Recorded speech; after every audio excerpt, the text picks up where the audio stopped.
Hey, this is Matt once again. Welcome back to another video. I know it's a bit of a low lighting, but I figured maybe keep with the... I like the lighting. Nice little mood to the lighting there. But this is a paid request from OtakuGaming HD. Thank you so much for that.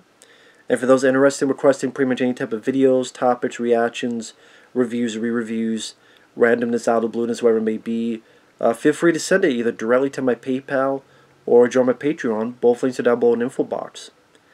But this is him wanting me to react to his top 20 favorite films of all time. Which I'm fine with that. It's interesting. And yeah, I apologize for all the background noise. I'm recording this on the same day. It's a holiday. I keep forgetting. In this day of age of January. And that my neighbor's rooster's crowing and people walking around because school is out and all that jazz, so bear with me on that. But the top 20 favorite, his top 20 favorite films of all time. Number 1, Leon the Professional. He loved the acting, the story, the drama. I do like Leon the Professional. I do like John Reno's performance. I think he does have some good action scenes. Natalie Portman, very young. One thing I would ask about that film, because I've heard this comparison, that people go, well, you're so against a movie called Cuties, but yet you like a film like Leon the Professional. Because that has a little girl who wants to fuck an older man, and there's certain shots that the French directors showcases of this little girl. I'm like, no, I don't think that's the same thing. But Otaku Gaming, I would ask you, what's your feelings when people say that?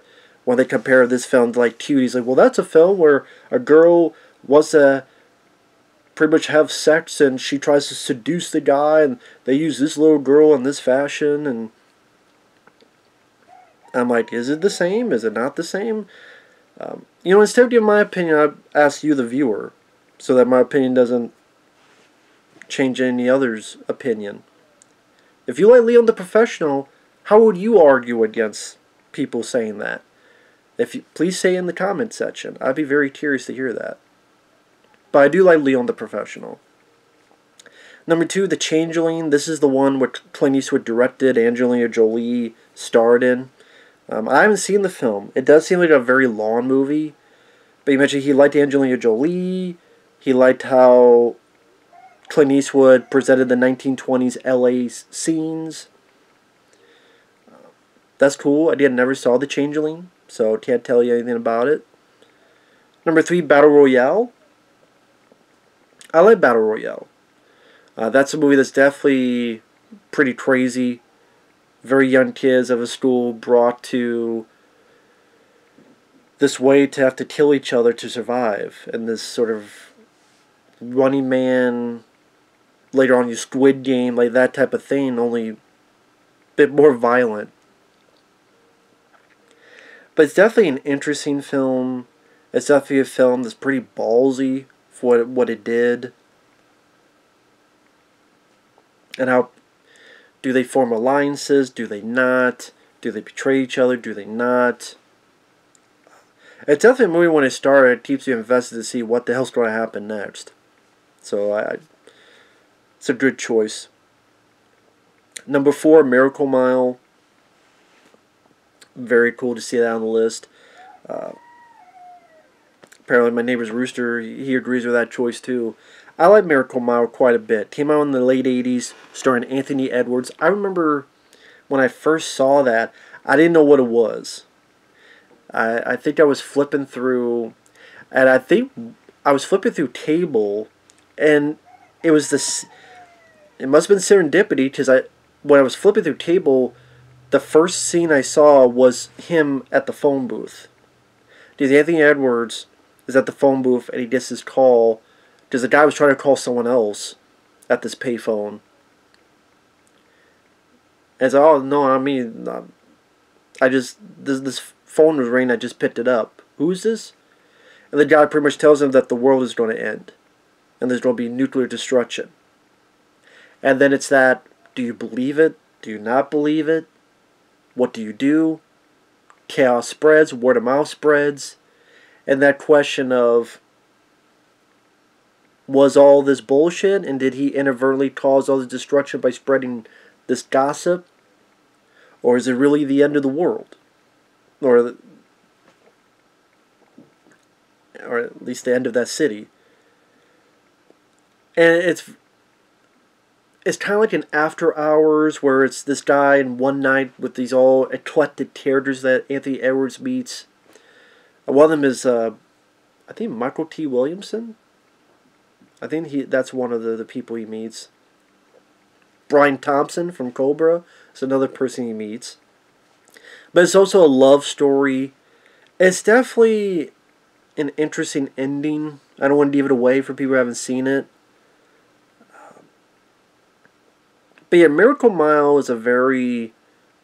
that's a hidden gem. I really like the music. The music's done by Tangerine Dream. They did a wonderful job with that. Like, Miracle Mile, if you haven't seen it, again, that's very cool to see on the list. Because I do enjoy Miracle Mile quite a bit. Number 5, Audition. He liked it because how 3/4 of the film is a romantic comedy, then it becomes a horror. I could never get into Audition. I could never get into a lot of those Japanese, like, the Asian horror extreme stuff. This was never my cup of tea. I don't know, just most of it. Yeah, it's a romantic comedy, but it's a romantic comedy I didn't care if they got together or not. And then the last third was pretty much a one long torture session. And I don't know, just not really my kind of movie. But you need to teach their own. Number 6, Hardboiled. Love Hardboiled. I mean, my personal favorite is Hard Target, but Hardboiled, if you talk about the Hong Kong stuff John Woo did, Hardboiled would be my favorite. Again, that's another one I found first on cable. I was flipping through channels, and it must have been serendipity, because I got to it, and like 5 minutes later, that's when the hospital sequence started. I'm like, okay, let me watch this a bit. Oh, that's a cool action scene. And they kept going and going and going. I'm like, fuck, how long is this fucking scene? Holy shit, it's like the last third of the movie. And like the style and the slow motion, I'm like, holy shit, what is this? I didn't find what this movie is. They found out it was Hard-Boiled and fell in love with it. I know you don't pronounce it Chow Yun-Fat, his name, but I'm going to pronounce it that way because it's easier for me to say. He's badass, his tequila, and again the slow-mo with the tea house action scene, sliding down the banisters, just an epitome of cool, and John Woo knew how to handle that and then some. Love Hard-Boiled.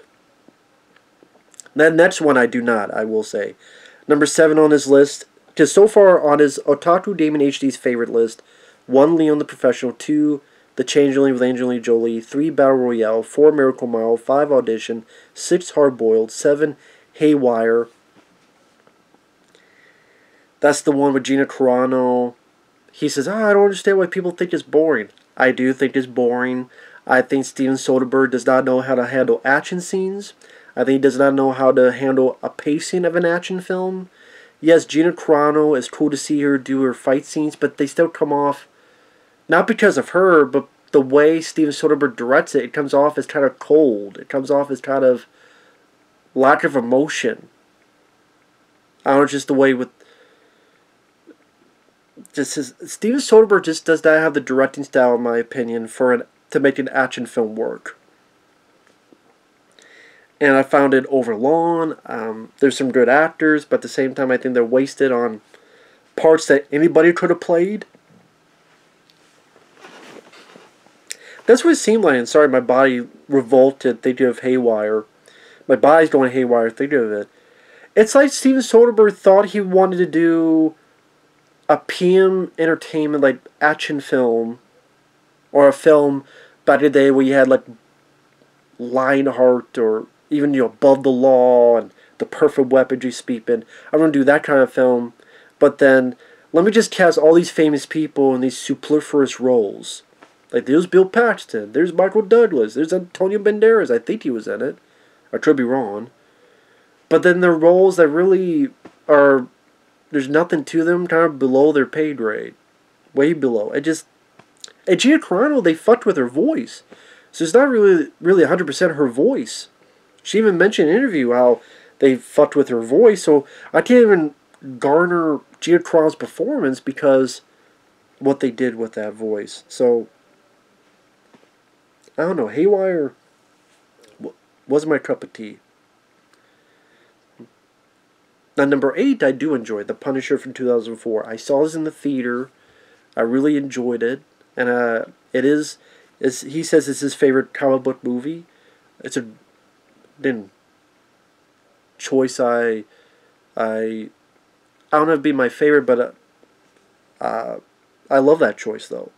Because it's a film that's underrated, doesn't get talked about a lot. If it does, it gets kind of put into the ringer. Yeah, you did not need the fucking scene with him and the goddamn fire hydrant. Because he tried to pre-plan this stuff. I think, myself included, wanted a bit more bam bam and a little less planning. A little less planning, a little more action. I think you just need a bit more of that action kick. But with that said, I do like the way the director portrayed. It did kind of like a modern western. The score, especially the score, makes you think of it a spaghetti western. At least it does to me. Maybe I'm alone in that. But I love the score. Thomas Jane, to me, Dolph Lundgren's The Punisher is my favorite Punisher film, but Thomas Jane, I think Dolph Lundgren does a good job with that, but if you told me like Thomas Jane is the Punisher, I would buy into that as well. And I think it's a crime that we did not see a series of films with Thomas Jane as the Punisher.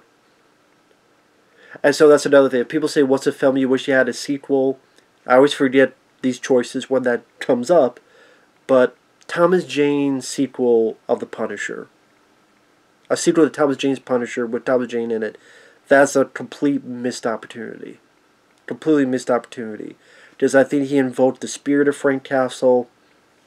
He had the right voice. He had the right tone. He had the right mannerisms. Yeah, I can understand you didn't need stuff like he's going to torture someone, but it's a fucking popsicle. I think it could be a bit harsher. I would bet that was a studio mandate. Said that a little bit of handcuffs with them on that. But he looked great with the vest and the skull, and when the action scenes do happen, the fight with the Russian, which is actually Kevin Nash, I believe, from WCW, and I believe that's Kevin Nash. John Travolta is fun as the villain, Howard Saint. The finale when he takes care with machine guns and handguns, the knife, that you see the knife and you see it through the guy's mouth. I remember the audience going, "Ooh, shit," when that happened. Him getting the paper cutter, right into the guy's head. There's a lot of satisfying moments as a fan of the Punisher and the comics.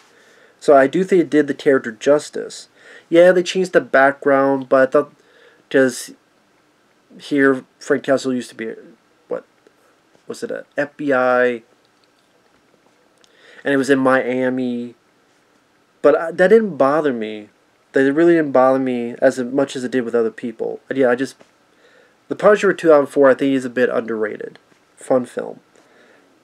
Number 9, the 1973 version of Walking Tall. I haven't seen that film in forever, so I can't remember too much about it. Or I can't remember too much about it, so I can't talk about much. But number 10, Drive Across Country.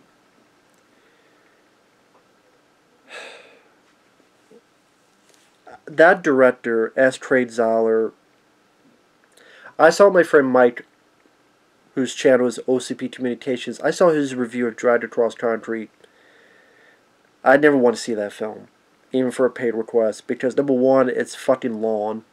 And that's my problem with this director. S. Craig Zahler did Bone Tomahawk, which I didn't hate. He did Brawl and Cell Block 99, which I didn't hate. But my issue with those, and it seems like the issue with this, is this guy doesn't know an editor. He's never been an editor. He doesn't know any editing tricks. He needs to find an editor and edit his fucking films. Or someone to edit his films for him. is he makes these overlong films that just go way too slow, become way too boring, and there's some nice moments of either acting or nice moments of this and that, but they get too bloated up, and it's a guy who seems like very too much in love with his own work, that he doesn't want to let any scenes go. And for what it sounds like, this is the worst of those three films. Like, it sounds like Brawl and Cell Block 99 Potama would be better than Drive Across Concrete, so I have a feeling that's a film I would disagree with you entirely on. I have no interest in ever watching it, even for a paid request. Because there's certain films like, nah, I don't want to waste my time with it. So, sorry about that. Number 11, Edge of Darkness with Mel Gibson. This is a film I remember watching one time, and I don't remember much about it. I don't remember being that impressed with it. You know, it's a revenge film, then Mel Gibson dies at the end, which I wouldn't even call that a spoiler, because with this type of film, it was predictable. In my opinion, it was predictable. I just kind of like, okay, my daughter's been killed, I'm going to go on a revenge status, and Mel Gibson I remember being good, but that's pretty much it. Because I don't remember the villains, I don't remember much of if the story was really that original, or really any originality in it. I don't know. Number 12, Overboard. You know what, with Kurt Russell, I still have never seen Overboard. I know they did a remake, but I never even saw the original Overboard. Never saw that film. Number 13, Long History Night. That's a great choice. Underrated Rennie Harlan film with Gina Davis, Sam Jackson. To me, a good version of Captain Marvel. Because Captain Marvel, this took place in the 90s. Because it was filmed in the 90s. That took place in the 90s. They both have a leading lady who gets amnesia, was this big superstar of a superhero or government person. But anyway, they had greater status. They get amnesia, so that goes down. And they need Sam Jackson's help to find and remember who they are. Only Long History Night didn't have a stupid fucking cat blinding Sam Jackson. Long History Night had solid action scenes. It had good banter between Gina Davis and Sam Jackson. Sam Jackson was a lot of fun. And seeing Gina Davis' transformation from house mom to I'm Charlie, the spy. And Gina Davis is a talented actress. Whether it be in Beetlejuice, whether it be in this film. Talented actress. That she pops up every once in a while, but you just sadly don't see her as much. She's great in The Fly. You just don't see her as much as used to. Next up, we got Children of Men, number 14. Another good choice. Solid drama, sci-fi drama, well-done performances, especially Clive Owen. And the director did a wonderful job filming the action scenes, the way he was able to shoot it, a lot of it all in one go. I have this bit in a car where it takes place in a car. You have the camera turning as these people on motorcycles trying to attack the car and shooting at, and they gotta shoot back. It's all staying within the car, and this almost like the camera's on a turntable. The bits where it's in these ruins and Clive Owen has to go in and avoid this war going on in order to get in and save this girl who's got this baby. Did well directed sequences on that nature. Like I said, good performances. Clive Owen is I think a solid actor. Loved him and shoot him up. I think if they did not get Daniel Craig, Clive Owen would have been a good James Bond at that time. And yeah, solid film. I have a review of it on the channel for those interested. Number 15, Equilibrium. Great choice. My favorite Christian Bale film. Love Equilibrium. Takes place in a future where people have to have a lack of emotions and take these pills. And if you showcase more that you love art, you get... So it's kind of like 1984. You know, the book and the movie's 1984. Big Brother's watching you. But then Christian Bale's an enforcer. He stops taking those pills. Things start to change. And he becomes fucking total badass. You have Gun Kata. where they're fighting, but they do use guns as if it's an extension of their fist. Great, interesting new set of new showcase to show a fight. I thought it was really cool and completely underrated because Equilibrium came out and did nothing, did absolutely nothing.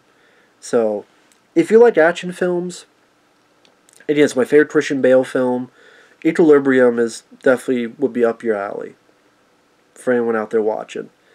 Number 16, Network. That's a film I've seen clips of, including the I'm as bad as hell. I'm not going to take this anymore. It's a take on the news. Trying to do all they can to get ratings. Which is, I agree with what he said, is same as today's. Or even more so. But to be honest, I haven't seen Network. I've seen bits and pieces. But I've never seen it all the way through, so. Sorry about that. I can't comment on it. 17, Phantom of the Paradise. That's a film I saw long ago, but I remember, I know it's a cult film, I just remember it not being my cup of tea, not caring for the songs. Just, I don't know. Just remember not being my cup of tea. Number 18, A Boy and His Dog. We definitely disagree on that. I hate that movie. I like Don Johnson. If I want to see Don Johnson, I'll go watch Miami Vice TV show. I'll go watch Dead Bane, action film he did with John Frankenheimer. I'm not a fan of Boy and His Dog. I'm not. I thought it kind of wandered and it was in search of a story. It's about a guy who has a psychic, like telepathic link with his dog. To me, it came off as goofy, but at the same time I wasn't laughing at it either. So I was like, okay, it's just, I don't know, it's not funny enough for me to laugh, but it's not, I didn't know what to think. And the ending, I know he loved the ending, a lot of people loved the ending. To me, the ending was, I thought the ending was a bit too mean-spirited. That's just me, and